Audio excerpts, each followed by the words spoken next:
This is the dress, a photograph of a lace bodycon dress that has divided the world. At the beginning of 2015, it went viral on the internet. Approximately 70% of people see it as white and gold, while about 30% see it blue and black. In fact, the real dress is black and blue. But why are we all seeing it differently? We can attribute this problem to color consistency. Take a look at this cube. The top middle square is brown, while the one on the side is a dark shade of orange, but in fact they're exactly the same color. We see two different colors because our brains look at the context of the picture rather than the colors.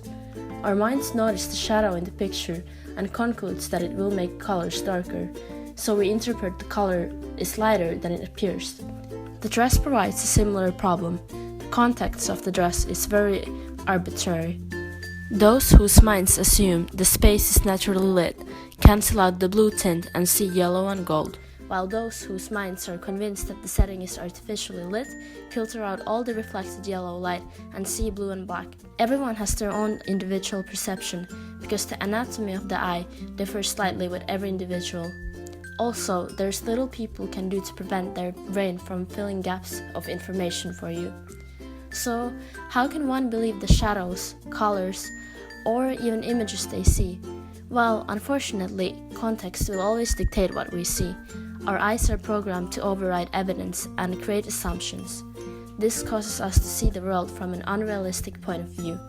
For this reason, we'll never be able to be 100% certain of what we see. Another factor which can affect your perception is age. Throughout the years of our existence, we learn how to correctly identify what we see, hear, taste, smell, and feel. Because children have experienced much less than adults, they're unfamiliar with many objects, concepts, and feelings. One item that children have little exposure to is coffee. Coffee is a bitter drink brewed from roasted coffee beans. Coffee is consumed for the purpose of waking us up with caffeine. Adults comprise the majority of coffee consumers due to the many negative symptoms associated with consumption of caffeine by children and the bitter taste. Unlike adults, children are typically only exposed to coffee when their parents drink it. While an adult could identify the smell of coffee in seconds, we assume that some children would have a hard time identifying coffee. To test this hypothesis, we tested a child and an adult's reaction to the smell of coffee. How fast could either one recognize the smell? Kind of smells like, kind of spicy. Try again. Like coffee. Coffee. Our hypothesis proved correct. The young girl had much trouble identifying the smell. She hesitated often and described it as spicy instead of bitter. Only after much thought she uncertainly says the smell was of coffee. In contrast, our adult confidently states coffee after 2 seconds. This displays how a smell can be mistaken when we're not very exposed to it. Religion affects not only your faith, but also what you're exposed to. For example, one can get accustomed to sacred items through regular practice in faith-based activities. Only one who is not familiar with a certain religion is probably not able to identify the religion's holy objects or symbols. To test this theory, we got a kippah, a head covering Jewish men are obligated to wear during prayer, and asked 2 people, one Jew and one Christian, to identify it through only touching the item. We assumed that the Jew would recognize it very quickly, while the Christian would not be able to. Here is how it went. Is this a kippah?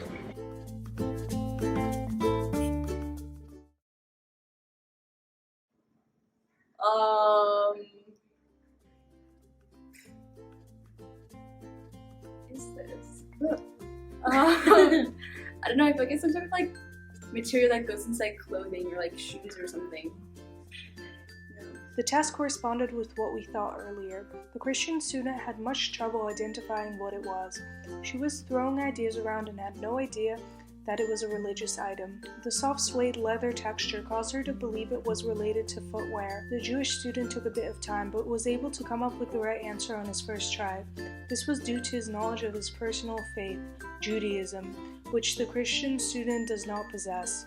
From the experiment, we can understand that our sense of touch can be deceived. Since we may not be familiar with an object due to certain factors such as religion, we cannot purely rely on our senses of touch. Although some people are born deaf, most are born with the ability to hear clearly. Yet, like all senses, hearing can be refined. It takes practice to improve your ability to recognize music, tones, and notes. An expertise in hearing may assist one with extracting more information from what they hear than others. Those who don't develop their hearing with music at a young age can grow up tone deaf. To test whether one person may receive more information through their hearing than others, we played a recording of a symphony played by a cello to two people, one who had little to no musical development and another one who is a band teacher. I hear classical music. What instrument? Violin.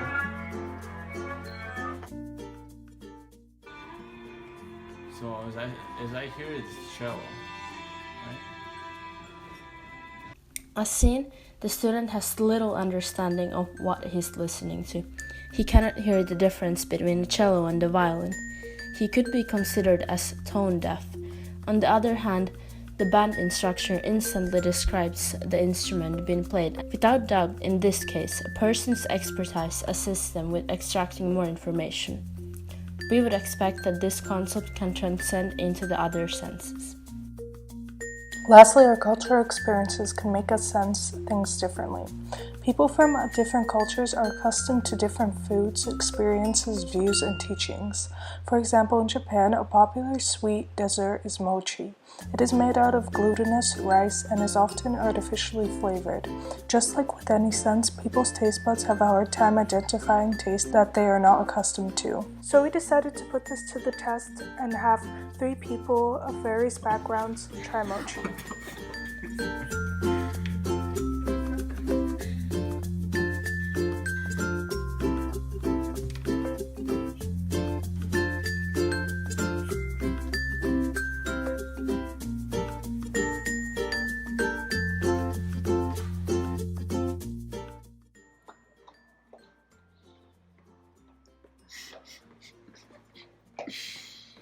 Marshmallow.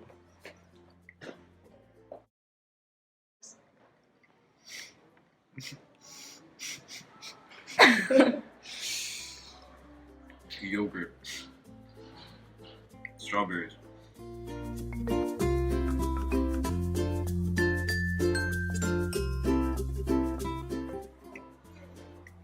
Asian.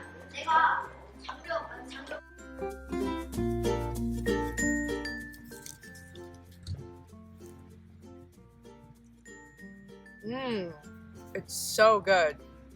It tastes like mochi, like gummy stuff. It's on the plate. It's on the plate. Does it move around?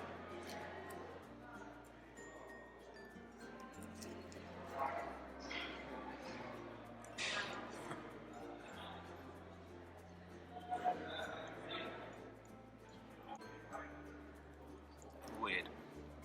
I think it's that Japanese sweet mochi made of rice, and it's got strawberry flavor to it. As seen in the former videos, our Italian student could not name the treat, while both our half Japanese student and foodie succeeded in doing so. Yet an interesting aspect was that every individual could identify the dish as being Asian. This is probably due to the jelly texture, which is commonly found in Asian cuisine. Also, no bread, butter, or cream was used in the dessert, which is uncommon for Western desserts. This was a telltale sign that the food was not European or American. Obviously, culture plays a great role in this experiment. Due to the lack of exposure to Japanese and Asian culture, our Italian student was a bit lost. Those who were closely associated to the culture, such as Sophia, who is half Japanese, could answer correctly much faster. Once again, this displayed how great of an impact culture is on how you perceive the world. From these experiments, we can conclude that we can never truly trust our senses. Our mind will always fill in the gaps, and we will always be misunderstanding our senses. Of course, this is an inevitable flaw of the human body which will not be solved in our lifetime. So can we trust our senses? Unfortunately, no. We cannot be sure that everything we see, smell, touch, hear and taste are accurate. But luckily, we can sense cautiously to avoid common misunderstandings.